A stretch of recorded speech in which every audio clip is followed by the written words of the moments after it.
Ya estamos en vivo. Buenas noches a todos y a todas. Desde Panamá a Nicaragua, de Nicaragua a Panamá. Esto es Centroamérica Cuenta, es un ciclo denominado Autores en Cuarentena. Es un espacio donde hace unos días ya han pasado autores de gran importancia como Sergio Ramírez, Claudia Piñeiro, Guillermo Arriaga, Laura Restrepo, Miguel Hueso Misco.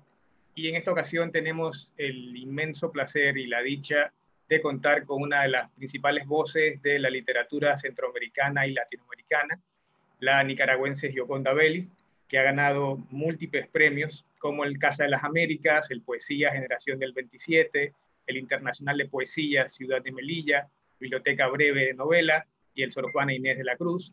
Es autora de más de 2 docenas de libros entre novelas y poesías. Entre su obra poética están Sobre la grama, Truenos y arcoíris, Amor insurrecto, y es responsable de novelas extraordinarias como La mujer habitada, Sofía de los presagios, el pergamino de la seducción y El infinito en la palma de la mano. Luego de que saludes al público lector, Gioconda, quisiera que nos comentaras cómo llevas el confinamiento de estos días. Hola a todos, ha sido un placer que Centroamérica Cuenta haya inventado esto de vernos de esta situación de pandemia y de cómo nos sentimos en estos días, que son unas circunstancias totalmente inesperadas, ¿no? Yo estaba pensando en esto del confinamiento, en la palabra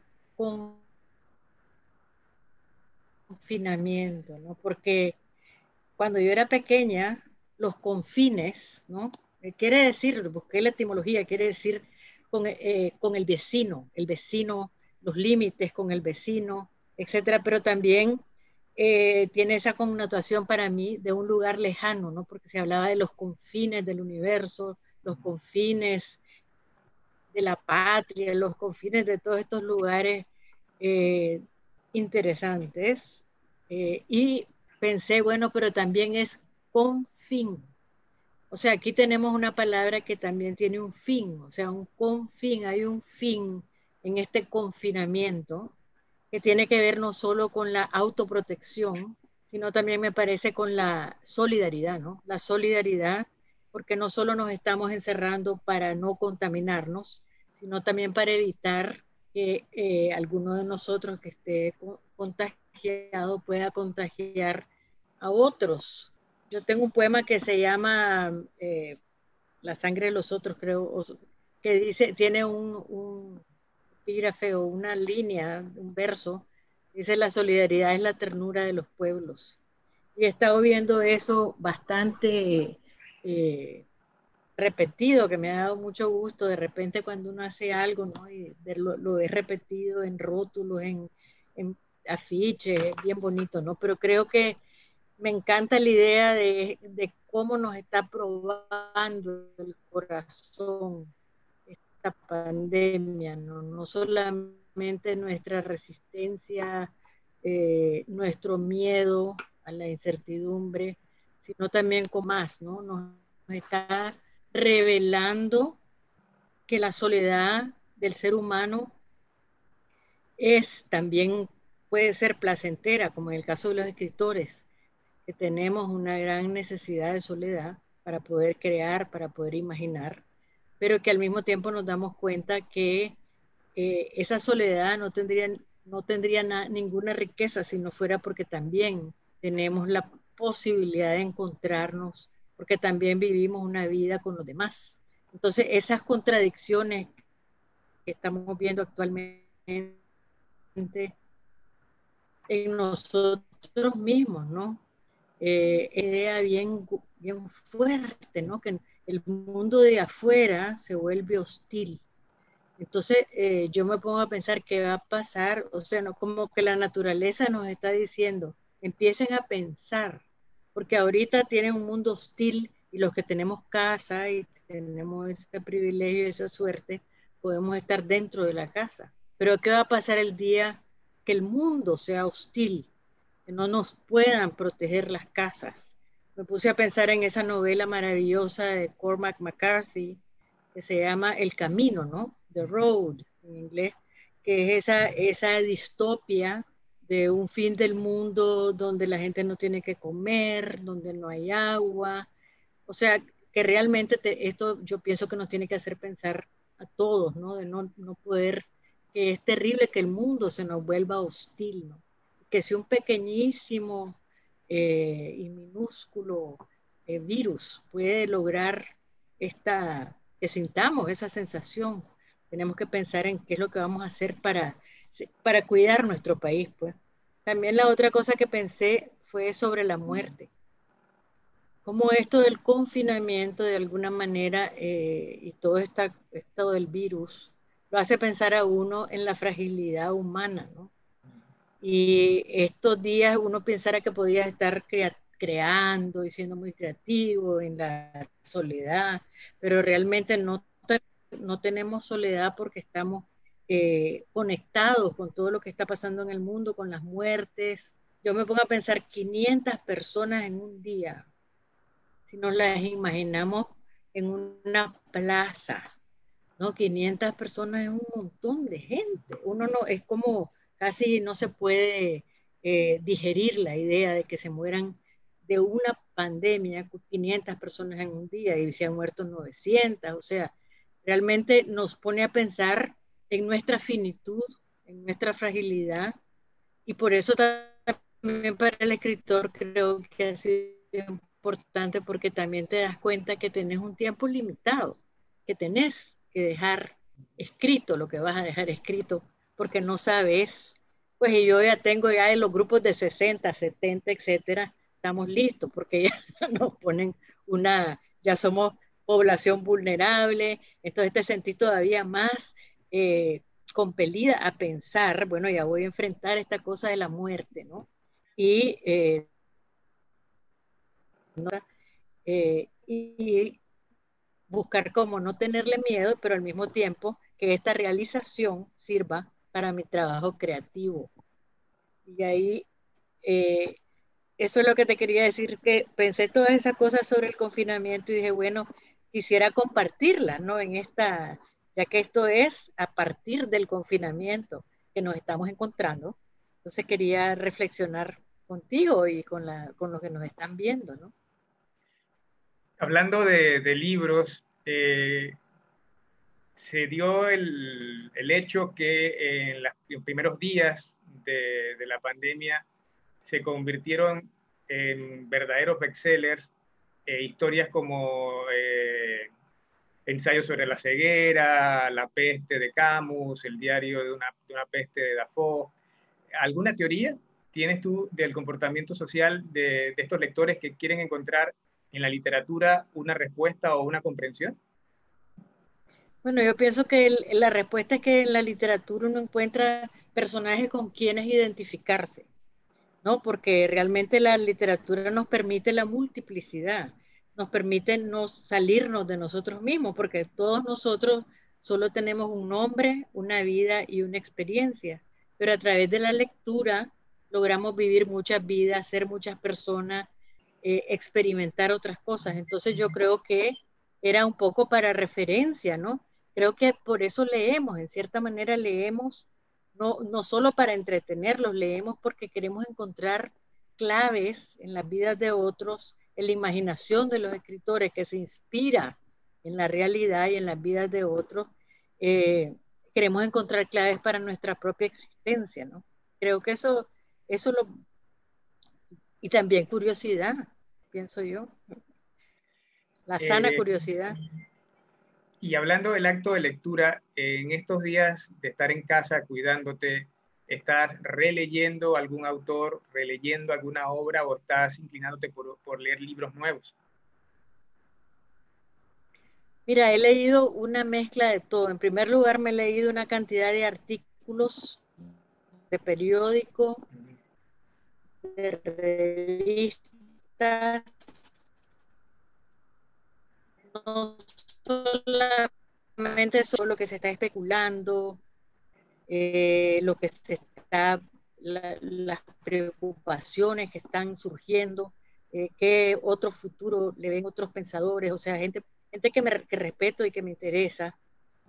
Pero he leído, por ejemplo, estoy escribiendo una novela que todavía está ahí en ese periodo de formación, que yo tengo una regla de oro, que es que yo escribo, si tengo una idea, puedo escribir 50, si puedo escribir 50 páginas y pasar de las 50 páginas, esa novela va a vivir. Si, no, si a las 50 páginas todavía no le he encontrado ni me tiene atrapada a mí, entonces la dejo. Entonces ahorita estoy en esas primeras páginas, llevo como 25 y estaba leyendo a Jung, la psicología de lo oculto, porque estoy leyendo sobre la conciencia, sobre el subconsciente, sobre todas esas cosas. Esa es ahorita una de las cosas que me interesa, pero también he estado leyendo a Knausgaard, el escritor noruego, que escribió Mi lucha, ¿no? Y escribió como 6 libros más, yo solo he leído el primero. Leí también Dickens.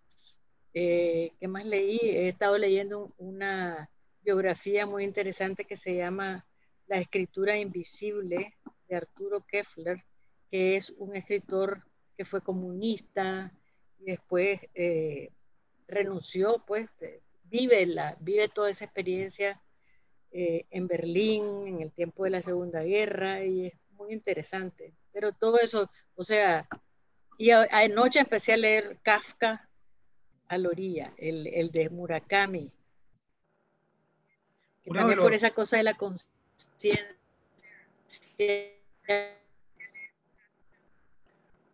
uno de los participantes está preguntándote que con qué formato te sientes más cómoda como lectora, si con el tradicional de papel, con el ebook o con una combinación.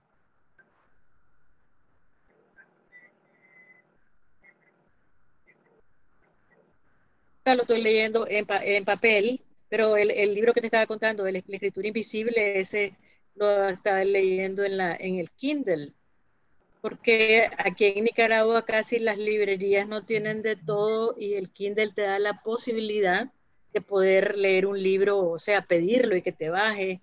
Eso es como una cosa como milagrosa, ¿no? Y entonces yo leo de los dos y en la noche cuando mi esposo está dormido y no le gusta que le encienda la luz, el Kindle es mejor.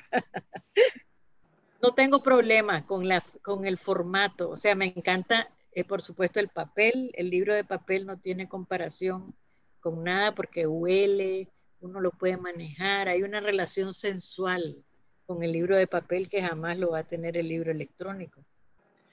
Y regresando un poco al comentario anterior de la obra que tienes en proceso, ¿has logrado abstraerte de la realidad para poder ingresar a ese universo propio que es estar contigo para crear la historia?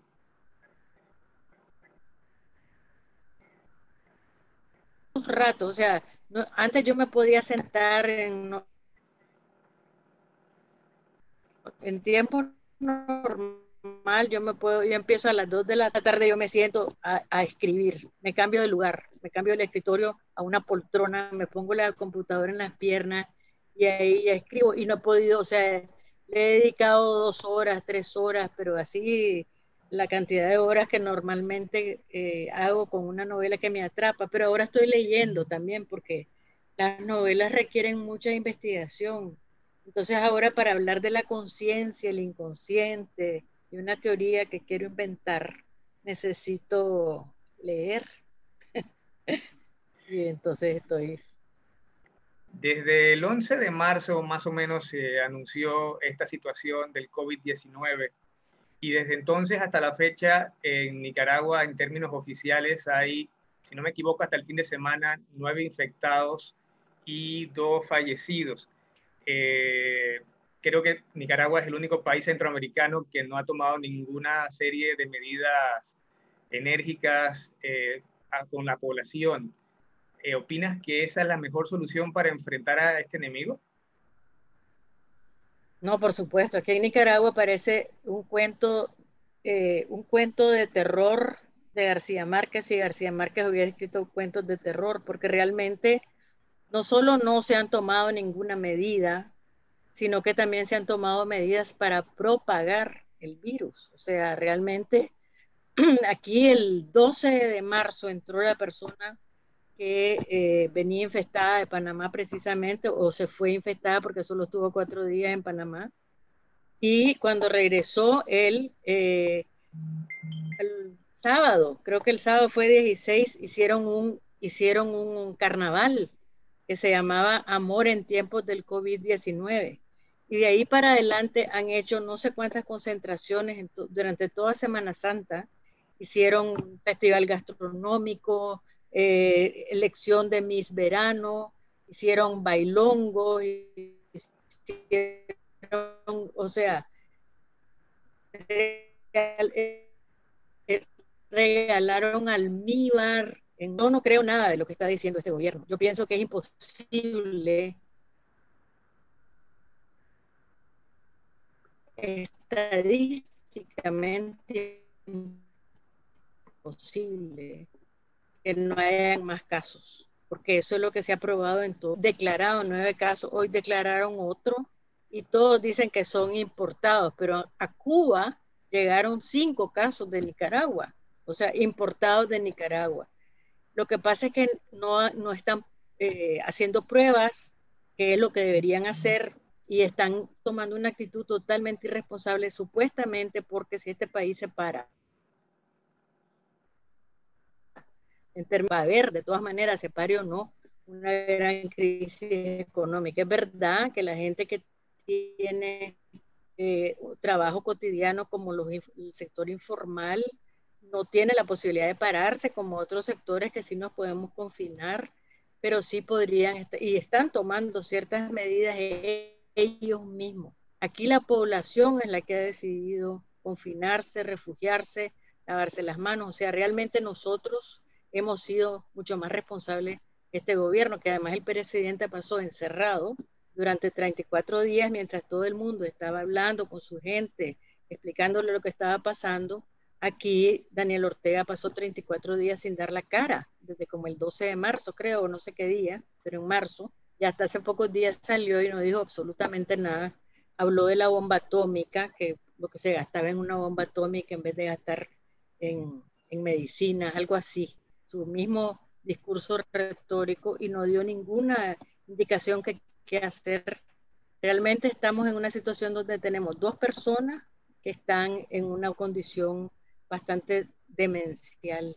Realmente no quieren ver la realidad y nosotros estamos, ¿cómo te diría yo? Presos pues en este país, como ya desde que empezó, además hemos sufrido una situación muy dura de represión que se ha agudizado estos días porque iba a ser el aniversario de la rebelión de abril, se agudizó la represión, han detenido a un montón de gente. Ayer en la isla de Ometepe hirieron a 2 personas porque fueron a tirar globos azul y blanco, imagínate, y salieron con una bandera.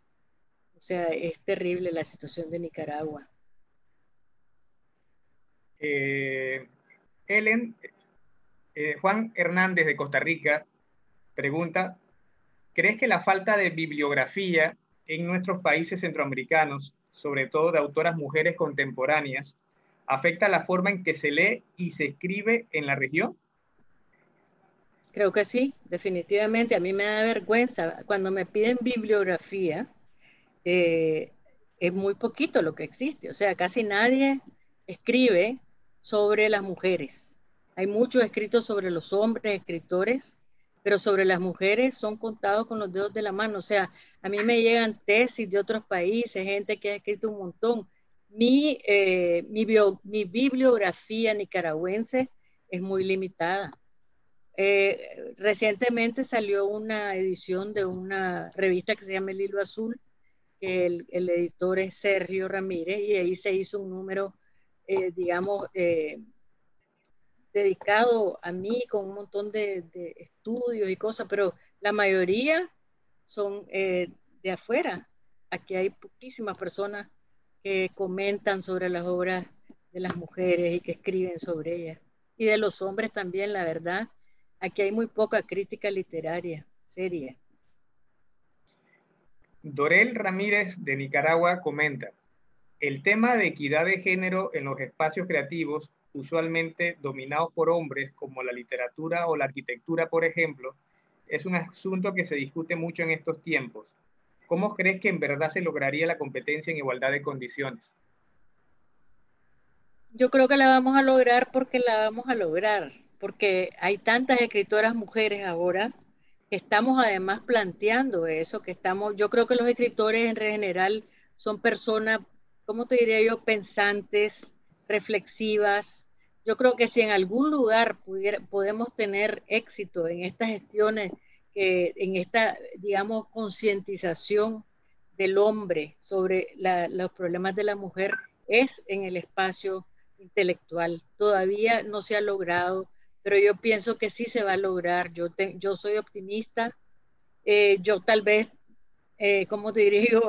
Tal vez las personas de mi edad ya no lo vamos a ver, pero creo que las mujeres jóvenes, escritoras, están teniendo muchísima más foro, están teniendo muchísima más exposición y aprecio que lo que que lo que tuvo mi generación, por ejemplo. Pero creo que las mujeres tenemos que seguir luchando por esos espacios porque no nos los van a regalar, o sea, es una lucha que se tiene que dar, pero creo que la calidad al final se está imponiendo, eso es lo que marca lo que pasa, ¿no? Y yo lo que quisiera, sí, lo que quisiera es que se dejara de pensar que la literatura que habla de mujeres es un género en sí, Claro. ¿me entendés? Porque es como Sí. que si vos hablas de mujeres, ya ahí mismo estás, ya se te ve con sospecha. Si tu literatura tiene que ver con un problema en las mujeres de la menopausia, por ejemplo, que yo escribí una novela sobre eso, Sí. entonces ya no, eso es para las mujeres, eso no lo leen los hombres. Pero nosotros nos hemos tirado a Hemingway hablando de cacería, nos hemos tirado a escritores hablando de guerra.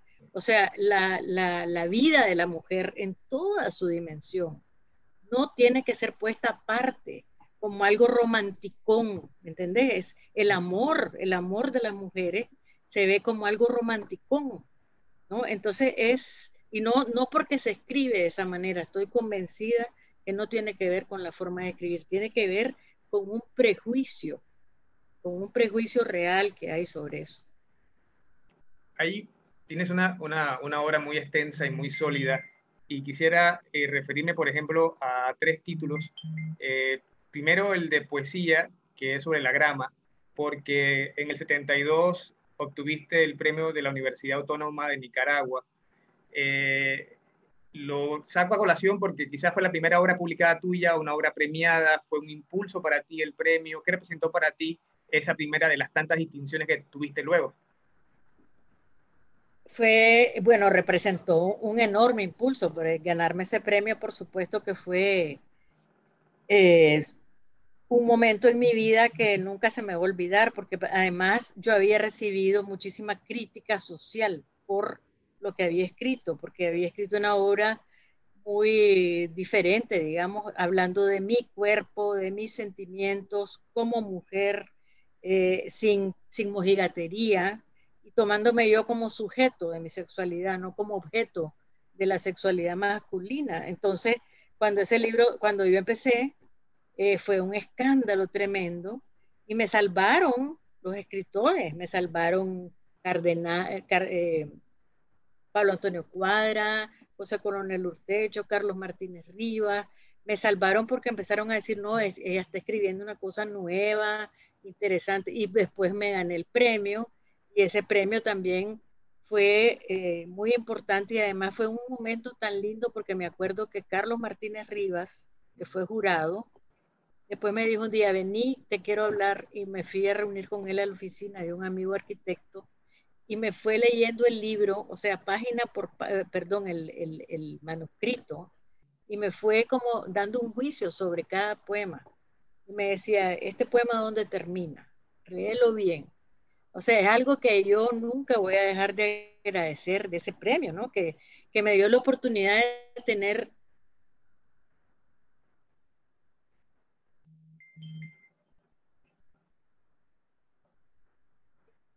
esa clase magistral, estos escritores maravillosos, y me dieron un gran apoyo. Entonces, y ahí fue que arranqué, se me quitó toda el miedo que me había dado, y estaba muy preocupada. Mi marido me había dicho que me iba a censurar, que no podía publicar nada si no lo leía él primero. Por supuesto que lo dejé, ¿verdad? Ese no es el marido que tengo ahorita, pero, pero era terrible. Poesía vaginal, una muchacha bien joven, pues es bien duro que te agarre la sociedad y te empiece a... Y además que yo sentía que no era cierto, por lo menos tuve claro eso, que no era cierto. En 1988 publicas la primera novela tuya, que es La Mujer Habitada, que ganó el premio Anne Segers. ¿Cuándo la poeta siente la necesidad de expresarse desde la narrativa? Llegó un momento en que sentí que tenía que probar algo diferente, que empecé a pensar que me estaba repitiendo y que además que yo tenía dentro de mí una enorme cantidad de experiencia, ¿no? De haber estado en la lucha contra Somoza, de haber estado en la revolución, de conocer gente, eh, que fue muy importante para mí. Y yo había querido pensar en una poesía colectiva. ¿Cómo hacía yo una poesía donde pudiera incorporar esas voces? Y realmente había tenido años atrás una idea sobre esta mujer en el árbol, que es la que da, digamos, la metáfora principal que hay en la mujer habitada. Entonces, yo buscando qué hacer y de repente un día me puse a hacer un trabajo de descripción y 5 páginas después de repente apareció una muchacha, empezó a caminar, yo seguí escribiendo, era como mágico, ¿no? Y de repente dije, esta es la novela, ahora sí puedo escribir esta novela. Porque también fue un proceso de maduración, porque traté de escribir novela antes y no había, ni cuentos. Yo jamás he escrito como 3 cuentos en mi vida. Pero eso fue el proceso, o sea, fue una, una especie de catarsis de todo eso que llevaba adentro y me divertí además. ¿Cómo te diría yo? Me divertí no es la palabra quizás exacta, pero me fascinó hacer la investigación sobre los indígenas, sobre las crónicas, sobre qué es lo que había pasado en Nicaragua, porque todo lo que se cuenta en esa novela que sucedió en la lucha contra los españoles es cierto, todo lo que se cuenta ahí. Lo que pasa es que yo mezclé, hice una cosa de mesoamericana, entonces mezclé maya con azteca, o sea, no situé exactamente porque eso quería hacer yo, igual que puse faguas al país. Y después también investigué mucho sobre la lucha de los indígenas en Nicaragua, indígenas de la lucha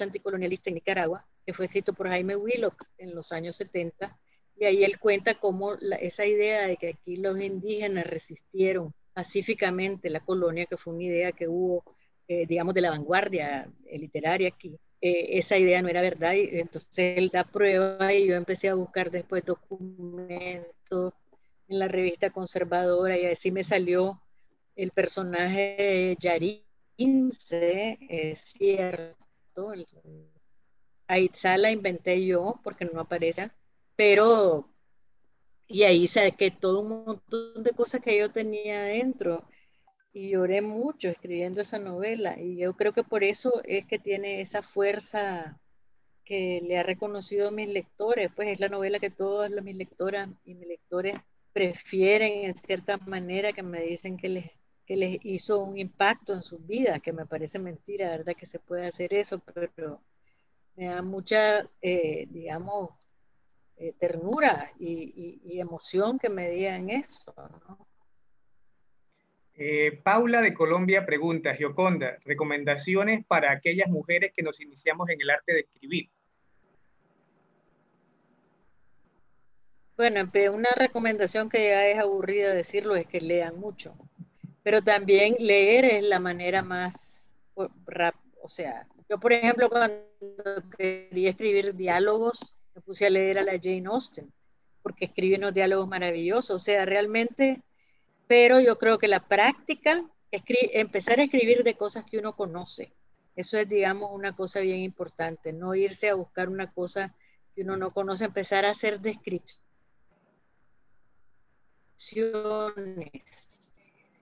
de lugares, tratar de pensar en cómo vos vas a lograr con el mundo que vos querés crear, ¿no? Crear ese mundo y buscar todos los elementos, no necesitas que sea real, puedes meter la casa de tu abuela, la casa de tu tía, ¿me entendés? Pedazos de toda esa experiencia que uno tiene. La infancia es una fuente de inspiración tremenda. Dicen que uno no necesitaría vivir más que la infancia para poder escribir de por vida y 20 novelas, ¿no? Entonces, esos son mis consejos, que uno mira, el escritor es un observador, uno tiene que observar la vida y vivir, eso es sin vivir y sin arriesgarse y sin tener una vinculación grande con la humanidad y saber aprender, eso no dejar de aprender nunca. Yacer de Nicaragua pregunta, él quiere saber un poco sobre el trabajo del PEN Nicaragua, una organización que tú diriges, qué actividades desarrollan y si están promoviendo actividades por estos días de época de cuarentena. Sí, el PEN ha hecho un montón de cosas que a mí me dan mucho gusto y que son muy interesantes. Por ejemplo, creo que el programa más largo que hemos tenido y que ha sido de más éxito son libros foros. O sea, leemos un libro por mes y lo comentan 3 personas y se ha estado haciendo en Hispamer, pero claro, ahora no lo hemos hecho y todavía no hemos inventado la manera, digamos, en línea de hacerlo, pero ya tenemos una propuesta que queremos, que estamos tratando de conseguir para que los poetas que son miembros de PEN lean poesía y hacer una serie de poetas en línea, ¿no? Para que vayan leyendo sus poemas. Y el PEN lo que hace fundamentalmente son 2 cosas, promover la literatura y defender la libertad de expresión. El PEN tiene 30.000 miembros en todo el mundo, es una organización la más antigua organización no gubernamental, se creó en los años 20 y tiene 130 centros, es enormemente activa en todos los lugares como Turquía, en el mundo árabe, en Europa, en los lugares donde hay dificultades, aquí el Mora y Lucía Pineda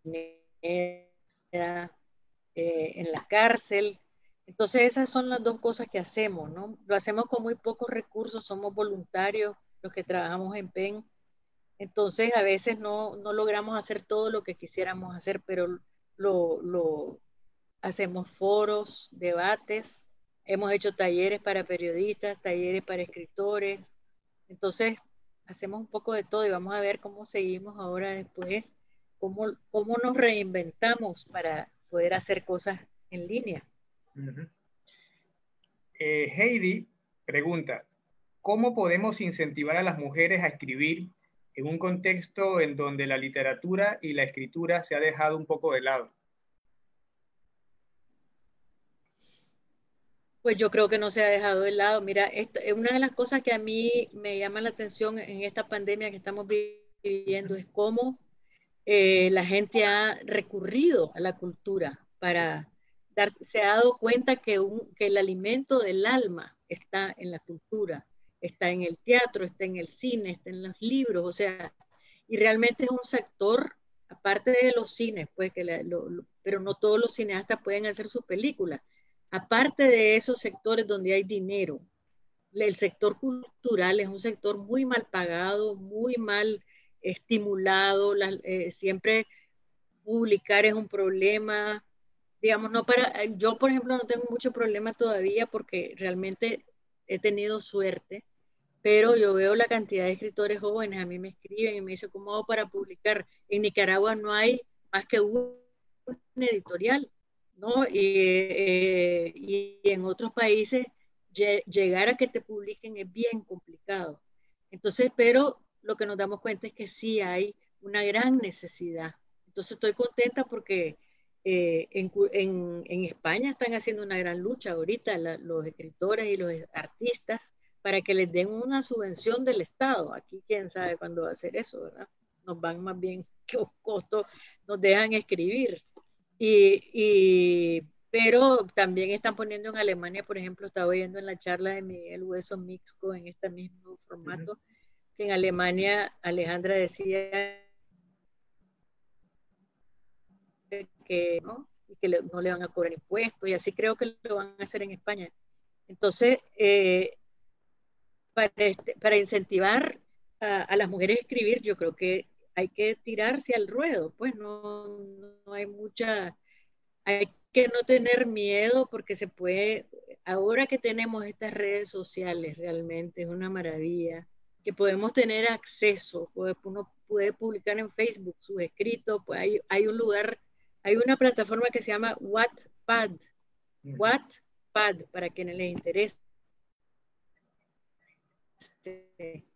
WATPAD de dedo. Conozco a dos muchachas nicaragüenses que han publicado novelas de ellas ahí y tienen, la gente vota por las novelas y entonces tienen miles de lectores. Es bien interesante, es para gente joven y es una plataforma bien, digamos, experimental, pero una de las personas que está detrás de eso es Margaret Atwood, la que escribió el cuento de la criada. Así que es una cosa seria y que ha sido sumamente útil para un montón de chavalos. Y de ahí agarran a veces, los editores agarran los mejores y se han llegado a publicar de ahí a las librerías. Libros de que empezaron como fan fiction, eso que se llama fan fiction, ¿no? Ficción de aficionados. Fíjate que las 50 sombras de Grey no salió de Wattpad, pero salió de un experimento pues no es para que no vayan a escribir esas cosas, ¿verdad? Pero pueden escribir cosas serias y entretenidas y que tengan un éxito parecido, ¿no? Por lo menos no tanto, tal vez, porque la gente es morbosa, pero... Ajá. Rodrigo pregunta, ¿cómo empezaste a leer? Rodrigo. Rodrigo, sí, ¿cómo empezaste a leer? ¿Qué fue lo primero que leíste? ¿Y cuál fue el libro que más te impactó? ¿En mi vida o cuando estaba joven? Pues, si es el primero, pues cuando comenzaste tu faena de lectora. Yo empecé a leer muy jovencita por dos razones. Una porque tenía una mezcla. Nosotros pasábamos vacaciones en Poneloya, en las vacaciones largas que les decíamos. Y entonces en una casa de una tía mía, y entonces mi abuelo llegaba con una resma de paquines, o sea, de Batman, del Pato Donald, de todos esos cómics, paquines que había en ese tiempo, pero también llevaba libros y nos llevó Julio Verne. El libro que más me impresionó y que me hizo descubrir a Julio Verne, que fue ella durante mucho tiempo, porque la imaginación me fascinaba de él, el viaje al centro de la Tierra. Yo me volví tan obsesa con mi hermano Humberto, una imaginación un poco.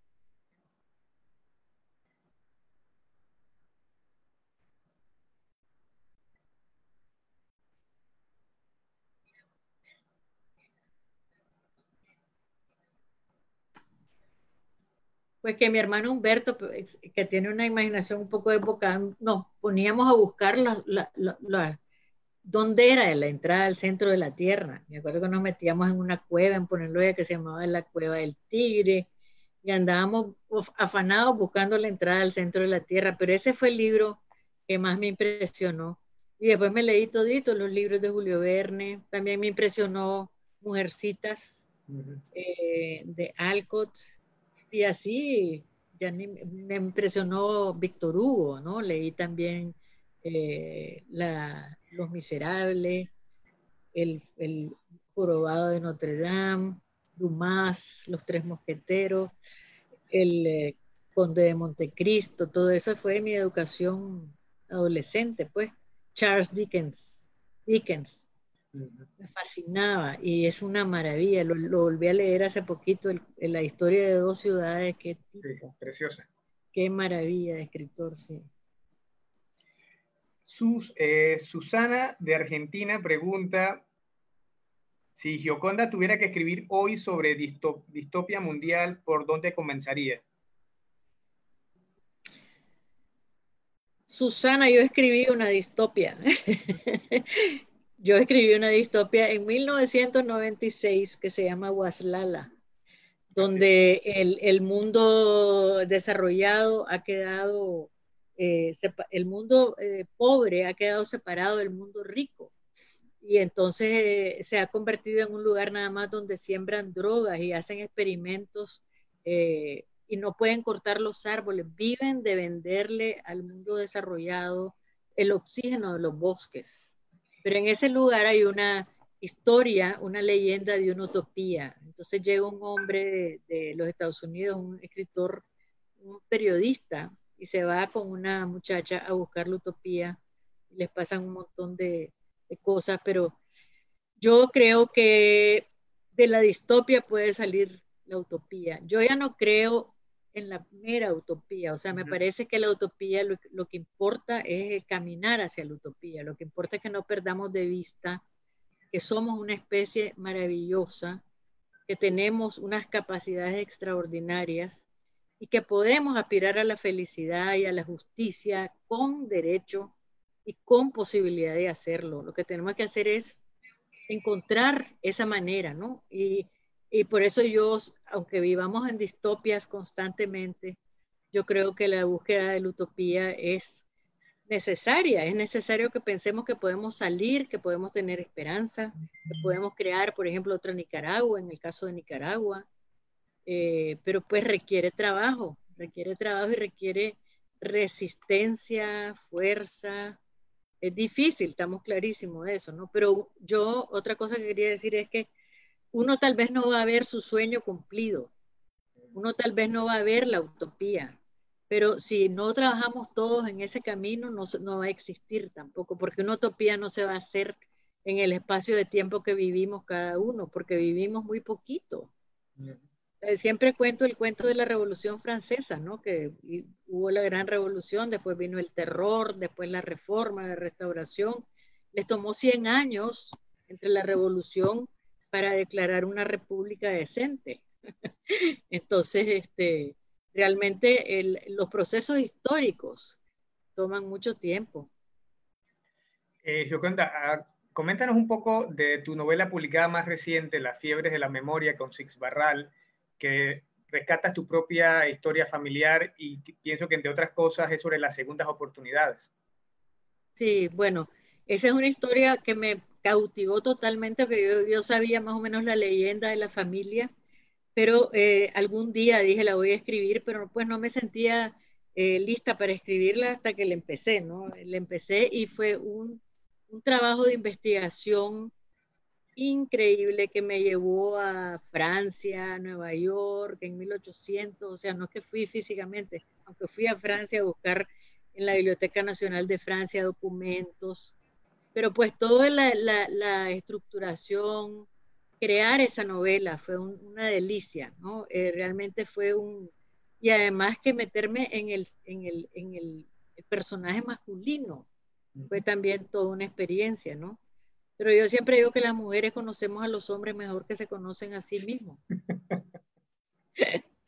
Entonces, realmente me dice, ¿cómo hiciste para pensar? Pero digo, si nosotros conocemos a los hombres de atrás para adelante y de adelante para atrás, entonces, y realmente sentí, no sé, me produjo mucha empatía, porque es un hombre y fue difícil porque también tenía que decidir, porque las dos mujeres que aparecen al principio, las dos mujeres que a él le causan el gran problema de tener que huir de Francia, de ser acusado de un crimen y todo, son unas mujeres que yo pues no quisiera que fueran amigas mías, ¿no? Son unas mujeres bastante complicadas, con grandes odio, venganza, o sea, y también eso, ¿no? Quise también decir, bueno, no solo uno no defiende a mujeres en particular, uno defiende al género, ¿no? Porque la mayoría de las mujeres somos una maravilla, pero hay sus excepciones, como bien lo sabemos los nicaragüenses. Ana Grace de Guatemala pregunta, ¿cuáles son las escritoras y poetas en América que todavía siguen poco conocidas, pero que tú recomendarías leer? Poetas o escritoras en América poco conocidas. Ajá, que tú recomendarías leer.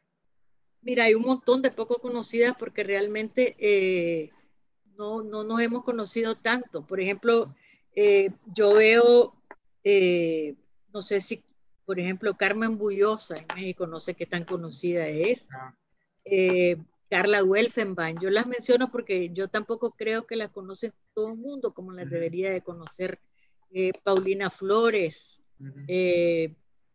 déjame pensar, bueno, la Samantha Schweblin está más famosa ahora, pero también es una eh, Carol Sardeto de Guatemala, ¿no? Jacinta Escudos de El Salvador, Ana Cristina Rossi de Costa Rica, que son una maravilla de escritoras. Entonces, hay mucha gente que no conocemos, ¿no? Deberíamos hacer una especie de enciclopedia, porque, o de lista, porque no las conocemos como las deberíamos conocer, pero sí hay cantidad, cantidad. Carla Fernández te pone un reto que es que si podrías leer algún poema tuyo. Ay, Dios mío. Me tengo que ir de la pantalla. No puedo, pero pues déjame ver. Voy a buscar si me da permiso de levantarme. A ver.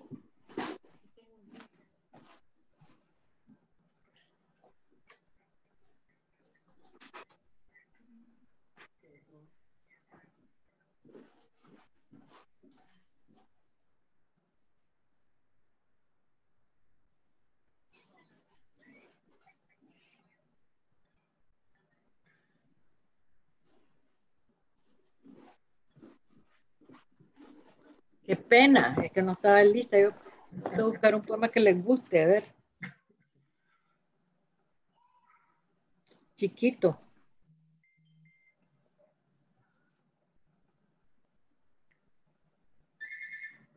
Bueno, este se llama Los Casados. Vamos a leer Los Casados, que es chiquito. Nos lanzaron sin miramientos al cotidiano oficio de querernos, al tiempo del lavado y el cepillo, a la espuma del baño, a las noches de almohadas compartidas, al espejo común en que la desnudez rasga sin compasión los velos del misterio. Pareja humana somos, cuerpos de luz y de estropicio. Bajo las sábanas habita el sexo, el sudor, lo ingerido, y en la mañana a veces el vino duerme rancio en la boca, asomado a los besos. Esto y mucho más sobrevivimos. Aprendemos el gusto de lo usado y sabido, el consuelo del gesto adivinado, las mañas, la manera de acomodarnos en la cama, los ruidos, los ronquidos, el peso de los pasos cuando se va o se viene, el relieve morboso con que cada uno labra su trinchera y protege la pequeña ventana donde mirar la luna sin ser visto. Redondo es el círculo de la intimidad y asombroso el arsenal del amor que con fallidas piedras erige su castillo y lo defiende. Muchas gracias.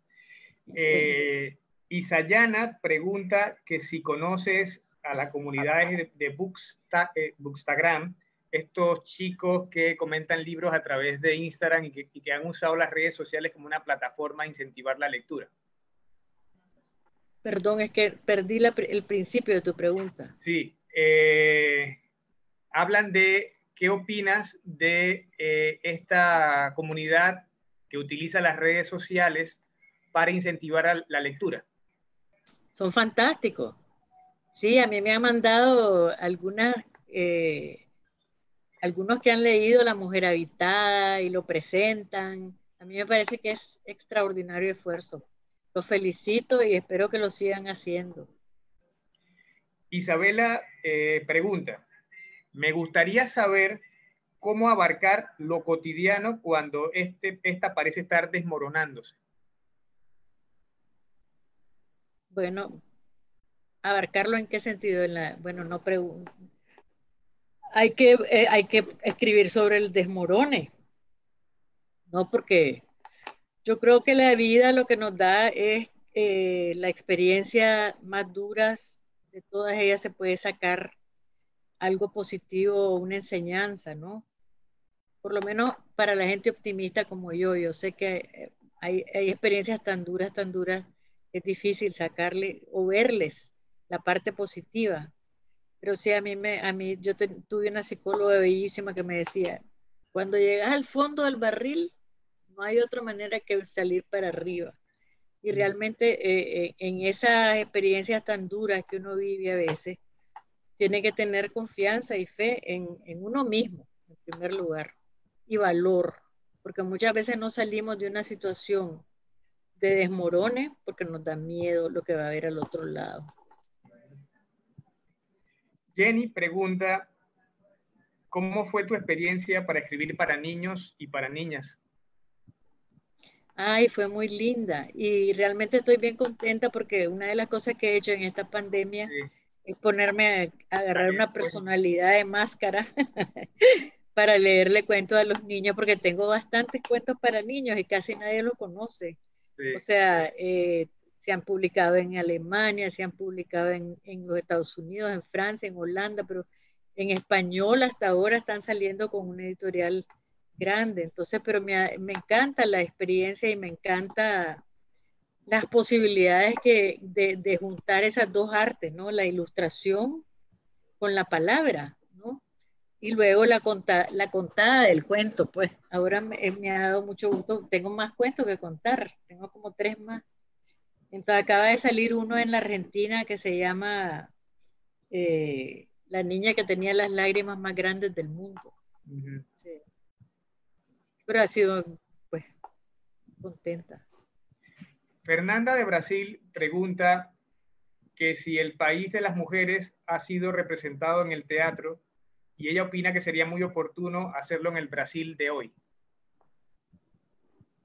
Sí, me han pedido varias veces para hacerlo en teatro y he dado varios permisos de hacer pequeños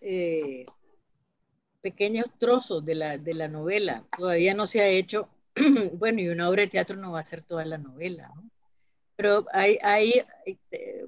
hay una sorpresa por venir porque parece que van a hacer una serie con la novela, entonces todavía no puedo decir mucho, pues, pero creo que va a ser, pues yo estoy encantada de la idea, ¿no? De que se haga una serie, porque esa novela, sobre todo ahora, yo pienso que tiene mucho que decir, ¿no? Ahora que vamos a hablar del cuido, ahí se llaman cuidadanas y cuidadanos, ¿no? Entonces, esto es lo que necesitamos ahorita, ¿no? Desarrollar ese amor por el cuido, cuidarnos todos, ¿no? Eso es lo que nos damos cuenta, al final de cuentas, podemos hacer reales, podemos ser exitosos, pero si no nos cuidan y no nos cuidamos, y no hay ese amor para cuidar las cosas, cuidar el país, cuidar la tierra, de nada nos va a servir. Yo cuando piensas que este remesón que nos ha dado la naturaleza y la realidad con el COVID, eh, ¿alguna teoría personal como de cómo seremos nosotros después de esto? ¿O si ya hemos comenzado a cambiar? ¿O si crees que no vamos a cambiar gran cosa? Yo sí creo que vamos a cambiar, pero creo que tenemos que hacer el cambio. No vamos a cambiar por gusto de lo que están, de las grandes transnacionales, los grandes capitales.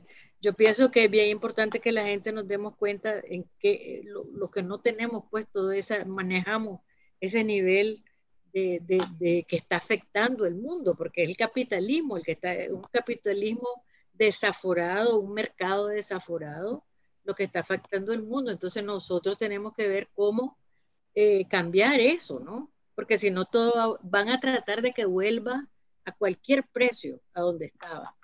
Aunque volvamos a caer en lo mismo, aunque el mundo se acabe, no les importa.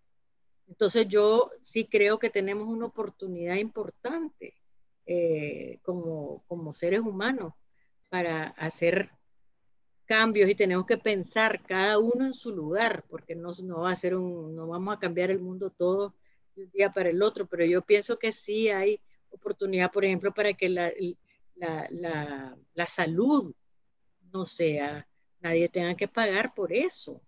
O sea, para que la salud sea un derecho humano general, universal, porque ya vimos, se enfermaron en China y nos tocaron a todos, ¿no?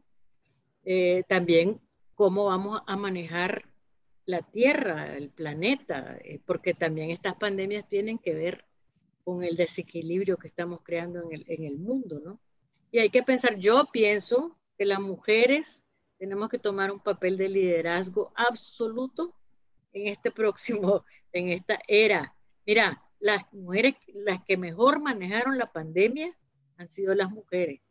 Yo soy perdida fan de la presidenta de Nueva Zelanda. Pero mira, Nueva Zelanda, Angela Merkel, Islandia, Bélgica, Finlandia, son 7 países donde se manejó lo mejor y eran todas mujeres. Yo creo que las mujeres tenemos el instinto de cuidar, el instinto de la vida. Y es hora de que los hombres, como en el país de las mujeres, nos dejen a nosotros porque ya ustedes no pudieron. Se les salió de la mano el mundo y solo están haciendo desastre y causando desastre. Sí. Entonces realmente las mujeres tenemos que que tomar la delantera. Yo estoy pensando a hacer algunas cosas ahí provocativas porque sí, tenemos que inventar un partido global de mujeres, un movimiento global de mujeres. Y además las mujeres estamos cada día más poderosas en América Latina, ¿no? Entonces, y que se acabe la violencia, porque esa es una de las grandes taras que tenemos ahorita, es tremendo, ¿no? Sí. Bueno, aprovecho para compartirles que el siguiente invitado del ciclo Autores en Cuarentena será el peruano radicado en Madrid, Renato Cisnero, que va a conversar con Alejandra Gutiérrez, una periodista guatemalteca. Eso va a ser el miércoles 22 de abril a las 2 de la tarde, hora de Centroamérica, y a las 10 de la noche, hora de Madrid. Y quiero cerrar esta conversación tan deliciosa contigo, Gioconda, y también agradecerle a la cantidad de personas que nos han seguido, que te han mandado preguntas. Y quiero que seas tú la que dé las Muchísimas últimas gracias. palabras de este encuentro que para mí ha sido tan fabuloso. Perdón, que te diga qué. Que des las últimas palabras, que nos despidas para llegar al punto final de este agradable periplo. Bueno, las últimas palabras son que realmente lean, es bien importante leer, eso es como esencial, pienso yo. La vida se enriquece enormemente con la lectura. Vean estos programas. Yo le agradezco a Centroamérica Cuenta, a Daniel, que ha sido maravilloso. Desde que te vi con Claudia Piñeiro, yo le dije a Claudia, yo quiero que Daniel sea el que hable conmigo. Y gracias a todos por estar conectados, que sigan conectándose para que vean a tantos escritores que realmente estamos necesitados de hablar, necesitados de decir cosas y de oír las preguntas de ustedes, porque necesitamos esta comunión humana, que es lo que realmente vale en la vida. Y cuídense mucho, quédense en su casa y con paciencia empecemos a pensar cómo es ese mundo que queremos. Las mujeres, pónganse las pilas. Y muchísimas gracias a todos. Y a vos, Daniel, muchísimas gracias. A la orden. Hasta luego. Hasta luego.